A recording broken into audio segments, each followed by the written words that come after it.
probably as much as any team in the league. But I don't fear them, I can tell you that much. I'd much rather have a win against a first ballot Hall of Fame coach, in Belichick than a slappy coach. I mean, shoot, he's going to get what I got. You got him. We got the Gronk. We're putting Kong on them. I get it. They got all the trophies, and they got the record says what it is. But, I think we got the same record as we had in that stadium on Sunday. It's a brand new team, and we'll see what happens. Don't talk about it, be about it. On Sunday, we'll see who can walk the walk, Belichick's Pats or Rex's Bills. Which team has the mental edge heading into Sunday, Mr. Bayless? I believe the New England Patriots won this week psychologically with one line from their head coach. Let's hear it. We've done okay. I think we've done okay against Rex Ryan. That's what Bill Belichick said. And that closed the case and closed the week for me. I like Rex. I love him in his press conferences and his media sessions. Loved having him on a show when we visited up to the training camp. He's the biggest thing in Buffalo since Jim Kelly retired. That place is going crazy over Rex, and it's in large part because of his persona and his showmanship and his mind gamesmanship that he plays with Belichick and Brady. That excites that region. That place will be on fire this Sunday. But I thought that Rex got a little too full of himself this week. And I thought he talked and talked and talked to the point that, and I'm just guessing on this, that Tom Brady will no longer be distracted by the mind gamesmanship that he so brilliantly usually plays. I think Tom Brady will be infuriated by it.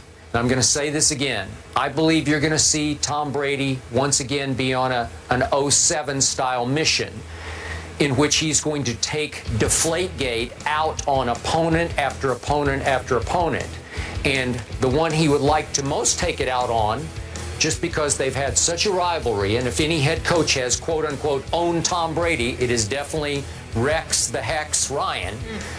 But in this case, I think he's going to relish taking it out on Rex's new football team. I'm sure Tom Brady respects the heck out of this defense, and he will take great pleasure in picking it to pieces. And I believe he will. I picked 24-21, and I know that doesn't sound like great conviction, but I think you'll walk away from this game saying, you know what? They walked in with the psychological edge, and they proved once again they're just a little better than even these Buffalo Bills. And I've got the Bills as a wild card team. That's not going to change off this game. But I think edge going in, Brady, Belichick. The Killer Bees advantage. Let's take a moment in all seriousness to dissect and highlight Rex Ryan. The last couple of years in New York, Rex Ryan's act came across as a bit buffoonish.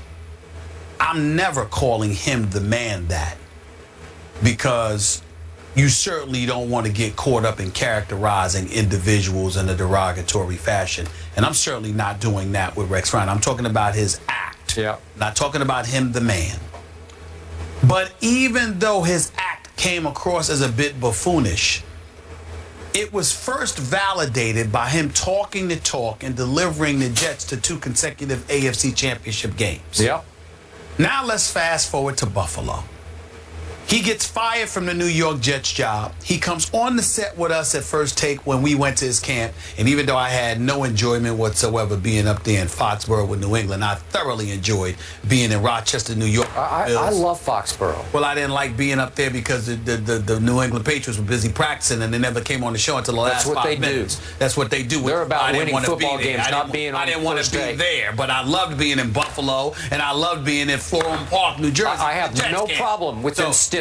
They were very good to us. They were the Jets and the Bills were first class all the way. Let me just say that. And the better team is the New England Patriots. All right, that don't mean they ain't classless. Now let's get back to it. No one's ever accused them of being classless. I'm talking about towards their gas. That's all I'm saying. I mean it, and that's that. Now let me get back to the Bills. Rex Ryan is talking But damn did they back it up opening day. They ran the Indianapolis Colts out the stadium. And all I'm saying to you, Skip, is this. Let's give the man credit. Because you have called him maybe the most brilliant defensive mind in all of football. Not maybe. Okay, no, not maybe. Yeah. You're going up against a guy in Bill Belichick who at one time was considered a genius. But when he goes up against Rex, you say Rex doesn't give him anything because Rex doesn't have to take a back step towards him as it pertains to defense. All I'm saying is that Rex Ryan has earned the right from a defensive standpoint, particularly when you see the defensive personnel that he has at his disposal with this Bills team. Rex Ryan deserves the right for us to step back and say, let's see. Yeah. Because that's where I'm at. Because it's not just Rex Ryan talking with no personnel to work with. Now, when he told me the Jets were going to win, you know, because they were going to score points, and I'm looking at Geno Smith as your quarterback and Eric Decker as your number one wide receiving offensive option, I knew that was a joke. But when you tell me we've got some studs because you went out and got LaShawn McCoy, because Sammy Watkins is your wide receiver, okay, because Tyrod Taylor is somebody that can make things happen. And then I look at this defense with Hughes, with Kyle and Mario Williams and these boys, and Marcel Darius coming back. I'm like, whoa, and Gilmore and those guys. I'm like, okay, these brothers can get at you.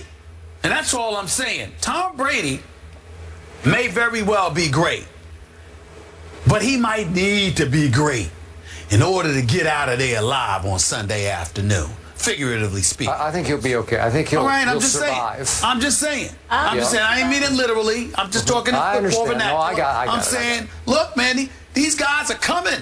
And we know that Rex has brought the house when he hasn't had personnel like this. He had a strong secondary in New York. In Buffalo, he's got a front seven, man, that might be the best in the NFL. Okay. It's not a joke. All right. It's definitely not a joke. Now, back to psychological edge. Now we're being told that the Buffalo Bills official pro shop is selling little air pumps used to inflate or deflate footballs, selling them to the fans, maybe to take to the stadium.